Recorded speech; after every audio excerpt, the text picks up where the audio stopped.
حضرت عامر بن ربیعہ رضی اللہ تعالیٰ عنہ بیان فرماتے ہیں کہ میں نے جناب نبی کریم صلی اللہ علیہ وسلم کو دیکھا کہ آپ صلی اللہ علیہ وسلم اپنی سواری پر نماز پڑھتے اور وہ جدھر کو بھی جا رہی ہوتی اور آپ اپنی نماز کو جاری رکھتے۔ یہ حدیث مبارکہ صحیح بخاری اور صحیح مسلم کی متفق علیہ روایت، اور امام بخاری رحمہ اللہ نے مزید اس میں یہ الفاظ بھی روایت کیے ہیں کہ حضرت عامر بن ربیعہ فرماتے ہیں کہ آپ صلی اللہ علیہ وسلم سواری پر سوار اس طرح نماز پڑھتے ہوئے اپنے سر مبارک سے رکوع اور سجدے کا اشارہ کرتے، اور البتہ فرض نماز میں آپ ایسا نہ کرتے۔ نماز میں قبلہ رخ ہو کر نماز ادا کرنا یہ شرائط میں سے ایک شرط ہے۔ جو بندہ جان بوجھ کر بغیر کسی عذر کے بغیر قبلہ رخ ہوئے نماز ادا کرے گا اس کی نماز قبول نہیں۔ اس میں استثناء کیا ہے؟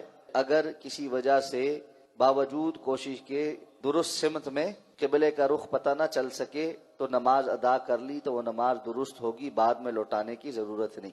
اس حدیث مبارکہ کی تفصیل میں ایک اور روایت بھی ملتی ہے جس میں یہ پتہ چلتا ہے کہ آپ صلی اللہ علیہ وسلم سفر میں نوافل کثرت سے ادا کرتے تھے، اور ابتداءً ایک مرتبہ آپ سواری کو قبلہ رخ کرتے اور نیت باندھ لیتے، اس کے بعد سواری اگر رخ بھی بدلتی جیسے سفر میں مختلف رستوں پر چلتے ہوئے تو آپ صلی اللہ علیہ وسلم نماز کو جاری رکھتے تھے۔ تو یہ نفل نماز کے لیے اصول ہے کہ ابتداءً اگر قبلہ رخ ہو کر اس کو شروع کر لیا اور بعد میں سواری نے رخ بدل لیا تو کوئی حرج نہیں ہے، نوافل ادا کیے جا سکتے۔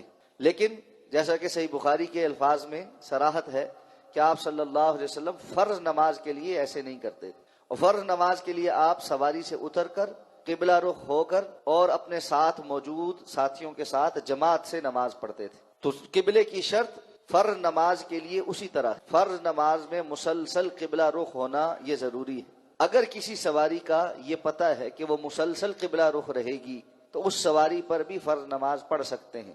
جیسے جہاز ہے، اور جس طرح جن لوگوں نے سفر کیا ہے سعودی ایئر لائن میں جہاز کے پچھلے حصے میں ایک جگہ بنی ہوتی ہے، مصلی بنا ہوتا ہے نماز ادا کرنے کے لیے، اور وہاں پہ ایک سکرین لگی ہوتی ہے جو قبلے کا رخ آپ کو بتاتی رہتی۔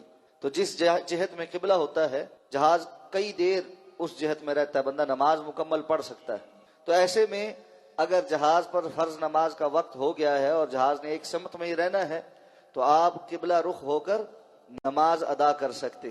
لیکن اگر جہاز نے رخ بدلنا ہے یا آپ کسی ایسی سواری پہ ہیں جو مسلسل رخ بدلتی ہے تو پھر اس میں فرض نماز درست نہیں ہوگی۔ یہی معاملہ ٹرین کا بھی ہے، اس کا ٹریک جو ہے وہ آپ کو پتہ ہے تبدیل ہوتا ہے یا مڑتا ہے، تو پھر آپ انتظار کریں گے کہ وہ کسی اسٹیشن پر رکے اور وہاں پر نماز جو ہے وہ قصر کی جائے، اور آگے آنے والی جو نماز ہے مثلاً ظہر جو ہے وہ عصر کے ساتھ جمع کی جا سکتی ہے، یا ظہر کی نماز تاخیر کر کے عصر کی نماز کے وقت پر دونوں جمع کی جا سکتی۔ اسی طرح مغرب اور عشاء جمع کی جا سکتی۔ گزشتہ کچھ دن پہلے سوشل میڈیا پر ایک بس سروس کے حوالے سے بڑا مہم چلائی گئی کہ اس کا بائیکاٹ کریں کیونکہ وہ نماز کے لیے وقفہ نہیں دیتے، جبکہ یہ جو پروپیگنڈا تھا یہ دو وجوہات کی بنا پر گمراہ کن تھا۔